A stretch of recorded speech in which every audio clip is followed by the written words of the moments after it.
Vous voulez récupérer votre conjoint et vous voulez éloigner le pansement de votre conjoint, votre relation extra-conjugale de votre conjoint, eh bien vous êtes à la bonne adresse puisque vous allez parler cette semaine, toute la semaine entre vous les pirates de la formation qui est sortie mercredi, c'est comment faire en sorte que la relation extra-conjugale de mon conjoint se termine, hein, fin de la relation conjugale, et vous allez travailler effectivement là-dessus pour être meilleur que pansement. Vous allez apprendre toutes les techniques, le changement. Évidemment, ne vous attendez pas à avoir une phrase magique.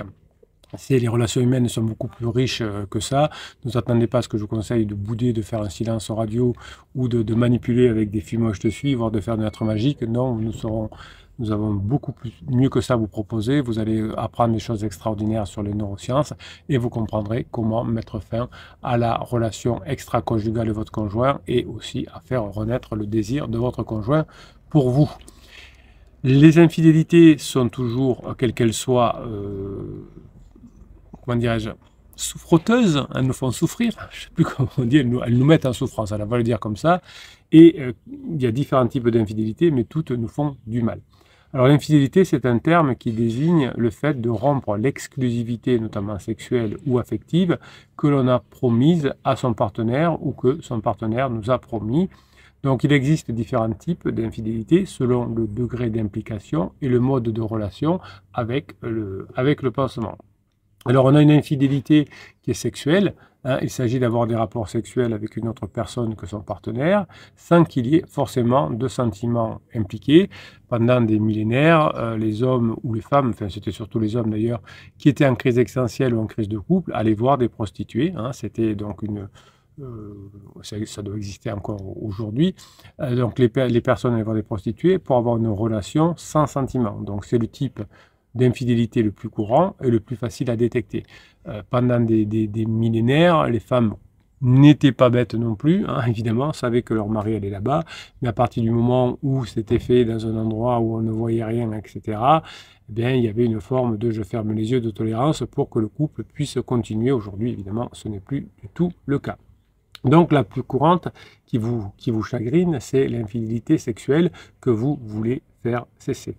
Il y a aussi ce qu'on appelle l'infidélité émotionnelle. Il s'agit de développer une attirance affective pour une autre personne que son partenaire sans qu'il y ait forcément de contact sexuel, peut-être juste des contacts physiques. D'ailleurs, votre conjoint vous dit souvent « Non, mais on discute juste, juste on se tient dans les bras, mais on fait pas plus. » Mais pour vous, ça peut être un type d'infidélité difficile à définir, à repérer, mais ensuite à combattre parce qu'elle peut se confondre avec une simple amitié et votre conjoint coquin peut vous faire croire que vous n'avez rien compris, que c'était juste une amitié. Je vous rappelle que l'amitié homme-femme existe, hein, mais il faut s'être connu la plupart du temps avant la puberté. Vous savez, des personnes qui se sont connues à la maternelle ou qui sont les enfants de couples qui sont très proches. Là, on peut avoir une vraie amitié homme-femme. Quand c'est une amitié homme-femme post-puberté, généralement, il y en a un qui veut plus que l'autre. Hein, si votre mari vous dit non, mais juste je discute avec ma jeune stagiaire, peut-être que pour la jeune stagiaire, c'est juste discuter, prendre des informations, vouloir être embauché, mais certainement que pour l'homme, il en veut un peu plus. Alors, il peut y avoir des exceptions, mais hein, si on est honnête, on comprend ce que je veux dire. Il y a une infidélité que j'appelle l'infidélité combinée.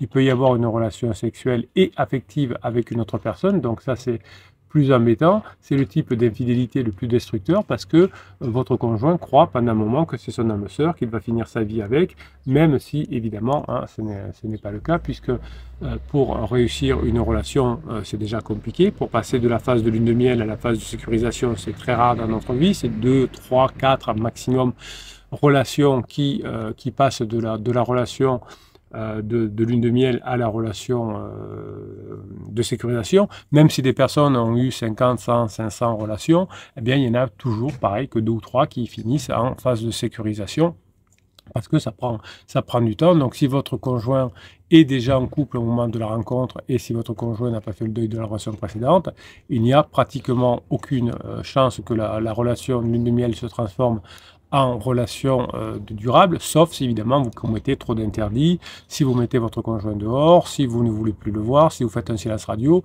peut-être que votre conjoint n'aura pas le choix que de durer un peu plus longtemps avec son pansement. Si vous faites ce qu'il faut, évidemment, vous y arriverez. Vous avez quelque chose qui vous perturbe beaucoup aussi ces dernières années, c'est l'infidélité en ligne. Il s'agit d'établir une relation virtuelle avec une autre personne que le partenaire, via les réseaux sociaux, via Internet. Hein. Cela peut aller de la simple discussion, au simple flirt, à l'échange parfois de photos intimes. Alors messieurs, arrêtez d'envoyer vos photos intimes à des femmes que vous connaissez peu, hein, c'est très déplacé. Donc c'est un type d'infidélité qui est récent, qui est controversé. Pour certaines personnes, c'est pas grave parce que c'est juste virtuel. Pour d'autres, c'est une véritable infidélité. Et pour certains, c'est une vraie souffrance. Par exemple, c'est l'histoire, on va les appeler Pierre et Marie comme d'habitude. Hein, c'est un couple qui est marié, évidemment, on va dire depuis 15 ou 20 ans. Évidemment, le mari s'inscrit sur un site de rencontre et fait la connaissance de Lola. Il lui envoie des messages, il lui parle au téléphone, il se sent attiré par elle sans l'avoir vue, hein, parce que le fantasme, surtout le fantasme des hommes, est important. Il se sent attiré par elle, mais il n'a pas forcément l'intention de la rencontrer. Et Lola, qui est mariée depuis quelques mois, s'ennuie dans son couple parce que son copain, son mari, n'est pas là souvent. Et donc finalement, ils sont tous les deux finalement satisfaits de cette infidélité en ligne, ça les occupe, ils s'ennuient moins, mais évidemment, hein, ça ne les amène pas très loin, et c'est une infidélité qui reste juste virtuelle. L'infidélité, c'est un événement traumatisant, quel qu'il soit pour le couple, qui va provoquer à la fin notamment de la phase de sécurisation, au moment de l'entrée de la phase d'exploration, des réactions variées, contradictoires chez les partenaires.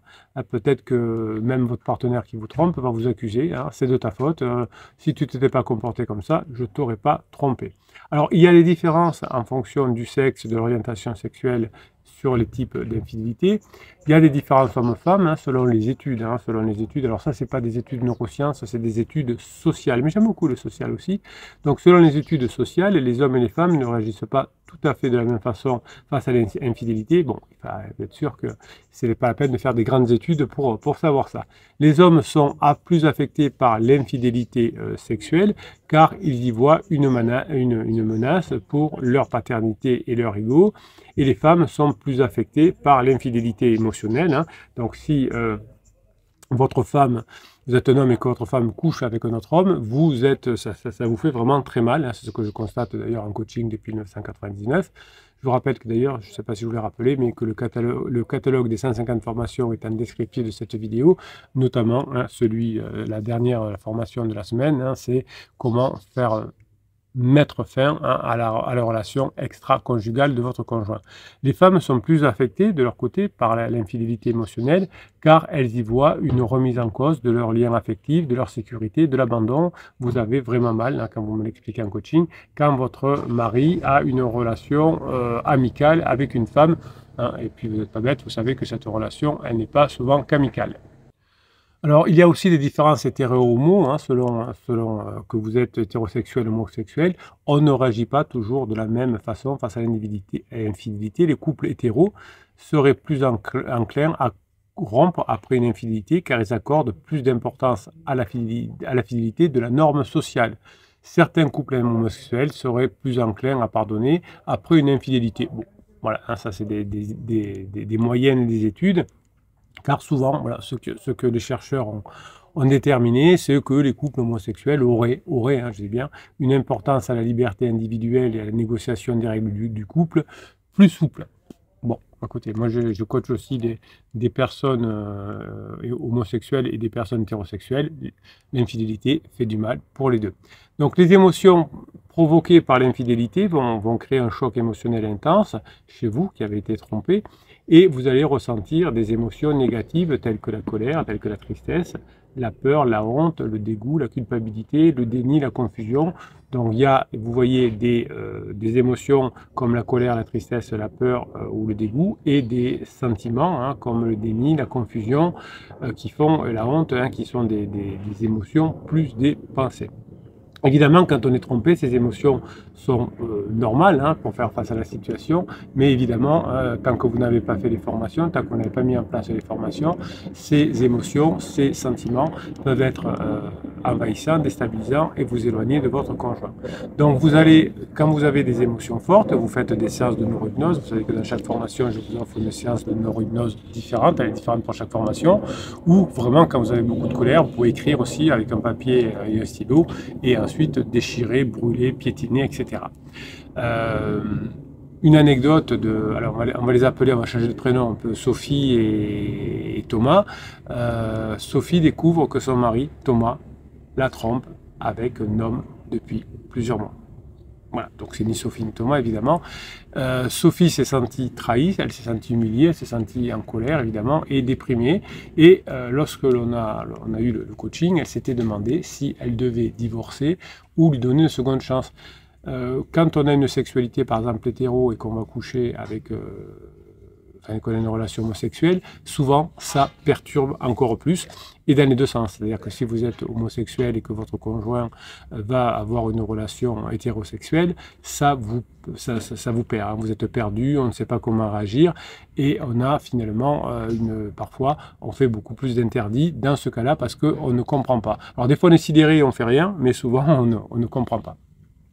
Donc cette infidélité, ce n'est pas anodin, hein, ça fait beaucoup souffrir.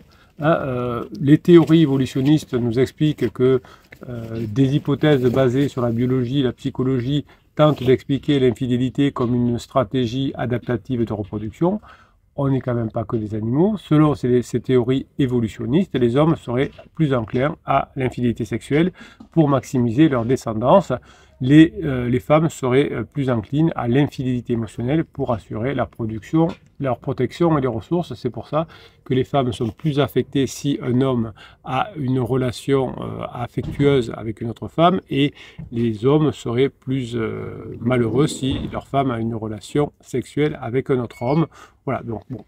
Si on a une vie sexuelle trop monotone, si on ne partage plus grand-chose, eh bien, il y a des chances que votre conjoint soit attiré par une collègue de travail, une collègue de loisirs, un collègue de travail, un collègue de loisirs, et il peut y avoir séduction et peut-être passage à l'acte ensuite.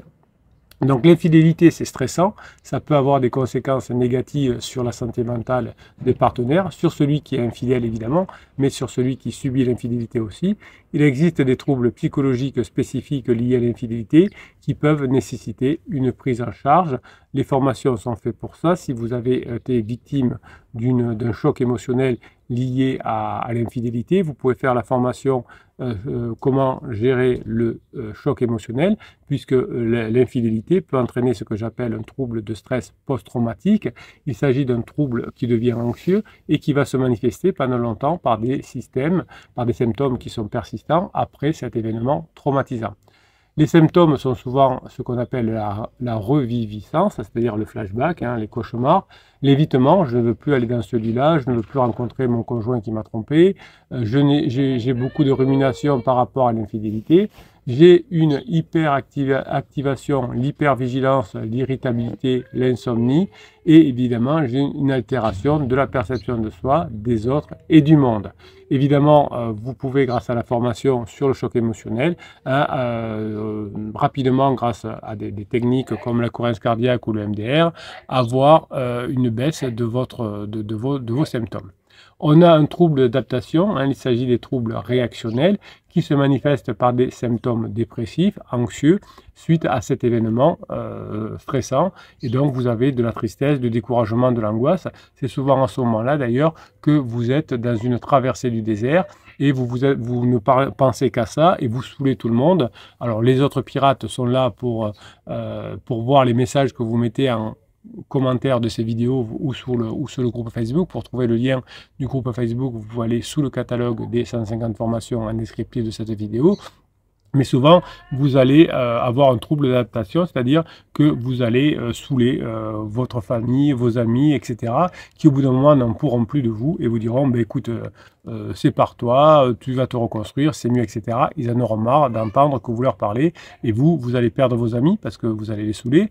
Vous n'allez pas évidemment faire ce qu'ils vous disent de virer votre conjoint, vous avez compris pourquoi, parce que vous n'avez pas envie, et donc vous allez avoir, à force de parler avec vos amis de votre situation, vous allez avoir des troubles de comportement avec vos amis. Donc, à force de sentir cette infidélité, d'y penser, on a des conséquences à court terme et à moyen terme. Donc, l'infidélité chez vous a entraîné une baisse de l'estime de vous, une détresse émotionnelle, une perte de confiance, une remise en question. Ça, c'est pas mal la remise en question parce que les formations vont vous permettre d'augmenter à nouveau votre zone de confort. Et vous avez cette détresse émotionnelle qui va faire que vous aurez de la rancune, de la culpabilité. Et à long terme, évidemment, si vous n'avez pas fait les formations et que vous ne les avez pas mis en place, vous aurez moins de chances de revenir ensemble. Et là, vous avez des chances de faire une anxiété, une phobie sociale, de plus vouloir sortir, une méfiance chronique envers les autres personnes. Donc, si vous n'avez pas fait les formations et que vous vous séparez, vous aurez du mal à vous engager à nouveau parce que vous aurez toujours ce stress post-traumatique. C'est le cas de Léa qui souffre aujourd'hui encore, enfin qui souffrait au moment du premier coaching de son choc émotionnel. La formation et le MDR l'a beaucoup aidé. Elle revivait sans cesse l'image de son mari avec son amant, hein, puisque l'idée quand on est perturbé, eh bien, on a effectivement cette image de l'homme avec un amant. Hein. Dans ce côté-là, c'était cette fameuse relation homosexuelle. Alors, je ne sais plus si je vous avais donné le même prénom tout à l'heure, mais je vous change évidemment les prénoms. Donc, peut-être qu'au début de la vidéo, j'avais appelé Léa, qui n'est pas non plus son vrai prénom, d'une autre façon, peu importe. Et Léa se rappeler de son infidélité avant de faire la formation, elle se sentait sur le qui-vive, dévalorisée, trahie et impuissante. Évidemment, hein, c'est en faisant le MDR, la cohérence cardiaque, etc., qu'elle a pu réparer notamment ses blessures d'attachement, hein, puisque l'infidélité, qui est un acte fort, douloureux et qui porte une atteinte à l'attachement. Qu'est-ce que c'est l'attachement? C'est le lien affectif et sécurisant qui unit les deux partenaires. L'attachement se construit dès l'enfant avec des figures parentales et se poursuit à l'âge adulte avec les figures amoureuses. C'est pour ça qu'il est très important, si votre conjoint est en crise et dénigre vos enfants ou délaisse vos enfants, de pouvoir revenir de plus en plus proche de votre conjoint. Il existe différents styles d'attachement, évidemment, qui vont influencer la façon de vivre et la façon de réagir à l'infidélité. Donc l'infidélité est vécue comme une rupture du contrat, de l'attachement, de la loyauté, etc. Et vous allez être en insécurité, vous allez avoir une peur de l'abandon, une perte de repères, une confusion identitaire. Et c'est pour ça que le trauma d'attachement nécessite une réparation du lien affectif. La meilleure façon de réparer ce lien affectif, c'est de faire cesser la relation extra-conjugale en redonnant évidemment du plaisir à votre conjoint. Petit à petit, vous allez recréer avec votre conjoint un attachement, une confiance. Vous allez apprendre à le faire dans la formation et cette confiance que vous allez apprendre à remettre en route dans la formation, c'est un élément essentiel de l'attachement et votre conjoint va à nouveau se sentir en sécurité et en harmonie avec vous à condition de mettre en application évidemment ce que vous allez apprendre. Donc la confiance était brisée par l'infidélité, elle avait créé de la trahison et du doute et vous allez reconstruire une confiance de long terme cette fois avec de la mise en application de la formation, mais aussi de la transparence, du dialogue. Si vous ne savez pas pardonner, vous avez une formation pour apprendre à pardonner. Évidemment, tout ça va vous demander de la persévérance et de la patience, mais vous serez très content de rester ensemble malgré l'infidélité et de revenir dans cette phase de couple. Alors évidemment, n'entamez pas une thérapie de couple quand votre conjoint est en relation avec quelqu'un d'autre et veut se séparer. Pour entamer une thérapie de couple, il faut que les deux aient le même objectif. C'est comme si vous voulez monter dans un Uber ou dans un taxi. S'il y en a un qui veut aller à Lyon et l'autre à Marseille, si le taxi ou le Uber est honnête, il dira écoutez, mettez-vous d'accord, et quand vous serez d'accord, je vous amènerai. Si le taxi est malhonnête, ou le Uber, il va tourner en rond. il va vous faire consommer des séances. Eh bien, c'est pareil avec un thérapeute, avec un psy. Si vous n'avez pas les mêmes objectifs, n'allez pas. Sinon, vous allez tourner en rond. Le psy va vous prendre de l'argent, mais ça ne sert à rien. Donc, si je fais de temps en temps des contrats de couple à la fin quand vous revenez ensemble, mais la première chose que je fais, c'est que je vérifie que les deux ont les mêmes objectifs. Sinon, c'est pas la peine. Je refuse de faire un contrat de couple, cette séance-là, si les deux n'ont pas le même objectif. Bon, après ça, c'est la déontologie du coach, mais vous savez qu'il y a des personnes qui n'ont pas cette même déontologie. Donc, ne faites pas de thérapie de couple si vous n'avez pas le même objectif. Donc, si votre conjoint est aujourd'hui, actuellement, pour l'instant, avec un pansement, il y a peu de chances que vous ayez le même objectif, puisque vous allez vouloir récupérer votre conjoint. Peut-être que votre conjoint, pour l'instant, il est en lune de miel, il ne veut pas entendre parler de revenir ensemble. Donc, ne me faites pas de thérapie de couple à ce moment-là. Et si vous avez un thérapeute honnête, il ne vous prendra pas de toute façon si vous n'avez pas le même objectif. Oui, il en existe des psys et des thérapeutes honnêtes, et il y en a beaucoup. Passez la journée que vous méritez, mes pirates adorés, je vous kiffe. Je vous rappelle aussi que vous avez sous le catalogue des 150 formations en descriptif de cette vidéo, le lien pour aller sur le canal Telegram, c'est gratuit, et toute la journée je vous mets des textes, je vous mets des vidéos, je vous mets des audios pour que vous continuez à avoir la grinta, pour mettre en application ce que vous apprenez dans les formations et récupérer votre conjoint. Je vous kiffe et je vous kiffe grave.